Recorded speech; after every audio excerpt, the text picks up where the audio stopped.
Kita masih ingat nggak peristiwa 1998 pada saat demo besar-besaran di dalam menurunkan Pak Soeharto. Mari kita bentuk ketatanegaraan yang baik, yang betul-betul berpihak kepada rakyat. Itu yang paling penting.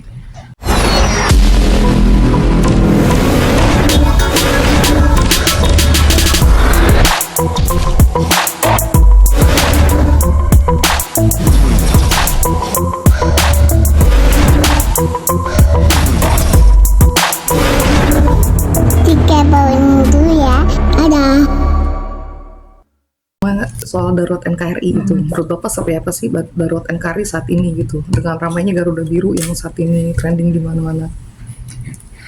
Ya Garuda Indonesia cuma satu, nggak ada Garuda Biru, Garuda Merah, ya Garuda Indonesia.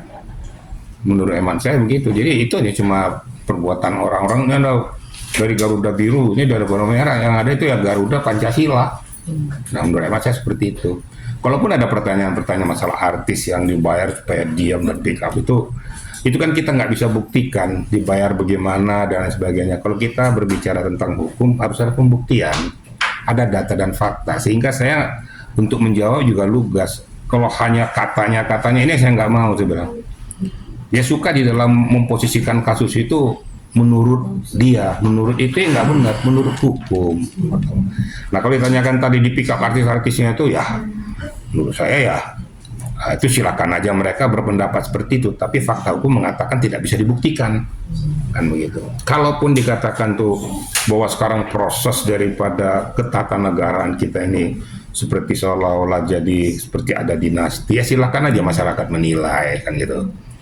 Kemudian kemarin ya sudah terjadi keputusan MK ya yang sudah tidak bisa diganggu gugat dan DPR harus menerima itu.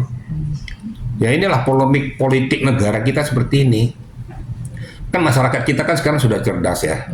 Masyarakat kita sudah cerdas, mahasiswa-mahasiswa, kemudian para pakar-pakar hukum, para profesor-profesor melihat dinamika yang ada di Indonesia ini, carut-marutnya ini. Ya kalau melihat ketatanegaraan itu seolah-olah bahwa ini kok nggak selesai dari dinasti yang satu, habis dari bapaknya, anaknya ke anaknya lagi. Itu silakan aja masyarakat Amerika. Saya kan nggak bisa mendikotomi gitu ya. Ya faktanya ternyata ya memang ada juga, sudah diributkan juga, jadi juga. Nah sekarang silakan aja untuk masyarakat menilai itu. Apakah itu dibilang dinasti, apakah itu ini kan tergantung pada undang-undang yang mengatur. Nah makanya sebelum itu terjadi ya silakan pemerhati itu atau yang mempunyai kewenangan meluruskan pokok permasalahan ini sehingga sesuai dengan tatanan yang ada di Indonesia. Kira-kira gitu ya. Pak melihat demo kemarin Pak banyak fasilitas kayak seperti gerbang DPR dihancurkan, nah itu kan tanggapannya seperti apa Pak? Demo anarkis. Demo anarkis ini. Ya inilah ya memang sulit kita untuk membedakan kadang-kadang ya. Demo ini ada demo terhormat, ada yang demo yang seolah-olah ditunggangi oleh orang-orang tertentu. Nah para pendemo juga kita nggak tahu kadarnya ini, kadar intelektualnya bagaimana gitu loh. Dia datang disusupi untuk merusak, memporak-porandakan fasilitas negara. Ini juga sebenarnya harus difilter. Kalau dia demo menyuarakan pendapat, itu kan kebebasan berpendapat di Indonesia. Tapi kalau sudah mulai merusak fasilitas negara yang dibeli dengan uang rakyat, itu yang perlu diproses. Supaya betul-betul kita melakukan demo itu demo yang terhormat gitu lah. Nah, ini saya harapkan juga kalau memang demo itu supaya betul-betul clear dan bersih, ya tolonglah oknum-oknum tertentu jangan menunggangi ini, membuat jadi demo yang bersih itu jadi kotor. Kira-kira gitu ya. Tapi bisa dikatakan isu ini memancing kegaduhan juga ya Pak? Ya pasti. Ya sekarang kan tinggal menerima siapa yang melakukan, kemudian siapa yang jadi korban. Nah, tinggal kita jernih nggak berpikir ini. Kita masih ingat nggak peristiwa 1998 pada saat demo besar-besaran di dalam menurunkan Pak Soeharto. Nah mungkin ya ada juga indikasi mau mengarah ke sana kan gitu. Tapi sekarang ini ya harapan saya juga jangan sampai terjadi lah ya. Demo yang tidak terhormat tuh nggak ada untungnya ya. Akibatnya apa? Rakyat yang tidak berdosa jadi korban, terjadi pemerkosaan, perampokan, penganiayaan. Ini bukan demo untuk menurunkan presiden lagi, tapi demo yang sudah ditunggangi untuk kepentingan pribadi atau kelompok yang memporak-porandakan ketatanegaraan kita, yang memporak-porandakan sistem kesatuan negara Republik Indonesia. Ini harus kita berantas, harus kita bisa pilahkan. Tolong juga dimonitor para pendemo ini juga melihat ada nggak kita ditunggangi.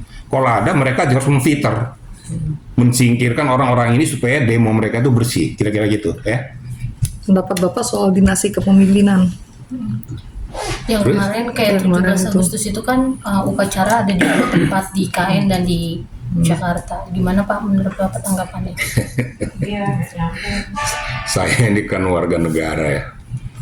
Silakan, maka saya katakan kalau saya terlalu memberikan suatu komentar yang menohok, itu kan kurang elok juga ya. Tapi silakan masyarakat menilai apa yang terjadi di IKN sana, siapa-siapa yang diundang, kepentingannya untuk apa. Itu silakan aja ya. Kan media kan sudah banyak menyuarakan juga masalah itu. Kemudian debat pendapat antara kedua kelompok, baik kelompok yang menyuarakan keputusan MK maupun kelompok yang masih berkutat di keputusan DPR. Nah, ini yang sebenarnya kalau kita menghormati hukum, keputusan MK kan tertinggi. Harus bisa berpisah. Jadi ada keputusan hukum, ada keputusan ketatanegaraan tentang undang-undang. Nah, bersyukur kemarin tidak terjadi. Saya takut juga pada saat itu apabila keputusan MK itu dianulir oleh pihak DPR, itu bisa chaos besar-besaran itu. Tapi ternyata memang tidak terjadi ya. Tuhan masih melindungi kita bangsa Indonesia lah ya. Nah, marilah kita berpikir jernih. Apapun yang terbaik untuk negara kita itu sama-sama kita dukung ya. Memang politik ini berat. Politik ini susah. Politik itu akan menghalalkan segala cara kadang-kadang. Apa dibilang kelompok dinasti ya silakan aja menilai itu dinasti atau enggak gitu loh. Kalau saya bilang nanti dinasti, apa alasan pembenar saya? Kan di situ.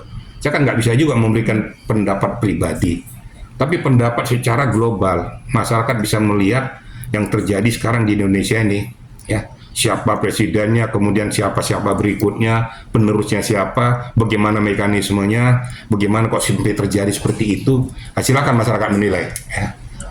Saya rasa pemerhati hukum sudah tahu, sudah banyak menyuarakan di media, di TV dan lain sebagainya. Nah, saya hanya menyatakan di sini bahwa mari kita bentuk ketatanegaraan yang baik, yang betul-betul berpihak kepada rakyat. Itu yang paling penting. Karena semua keputusan ada di tangan rakyat tentang ketatanegaraan kita. Itu yang paling penting, daripada kita tuh berantem di atas, yang sengsara bawah juga, rakyat juga. Ini difikirkan nggak oleh mereka-mereka elit-elit politik ini. Nah, jangan hanya mementingkan pribadi dan kelompok, tapi pikirkan dampaknya kepada rakyat yang di bawah. Karena kebutuhan kita juga, kita hidup adalah untuk rakyat. Kira-kira gitu ya. Bang, dalam unjuk rasa kemarin kan ada juga terjadi bentrokan ya antara mahasiswa dan polisi, dan beberapa mahasiswa ada juga yang ditangkap. Nah, kalau untuk aparat sendiri, bagaimana jalur hukumnya ketika mereka, apa komandannya yang akan diproses atau seperti apa yang undang-undang dipakai, Bang? Ya enggak lah. Jadi begini ya. Itu yang saya katakan berkali-kali, yang namanya aparat keamanan TNI Polri dalam mengamankan situasi kondisi itu berada di dua sisi ya, yang mempunyai sistem dilematis gitu ya. Dia kalau nggak mengamankan nanti dia tidak bertugas. Tapi kalau sudah mulai anarkis, nggak dicegah juga salah, akan berdampak pada orang lain. Nah, kalaupun dilakukan penangkapan ini adalah meminimalisir ya peristiwa ataupun kelompok-kelompok yang akan bersatu untuk membuat chaos lebih besar. Tentunya nanti mereka akan dimintai keterangan dalam rangka apa kamu lakukan, apakah kamu tuh melakukan itu sudah melebihi batas daripada kapasitas seorang pendemo. Nanti kan ditanyakan oleh polisi. Saya yakin kalau memang tidak, nanti suatu ketika pasti akan dikembalikan lagi ya, sehingga suasana demo bisa tertib dan aman. Jadi nggak ada. Jadi kalau seandainya masyarakat begitu terus polisi yang gimana diberikan sanksi, ya polisi itu nggak usah polisi tugas lagi.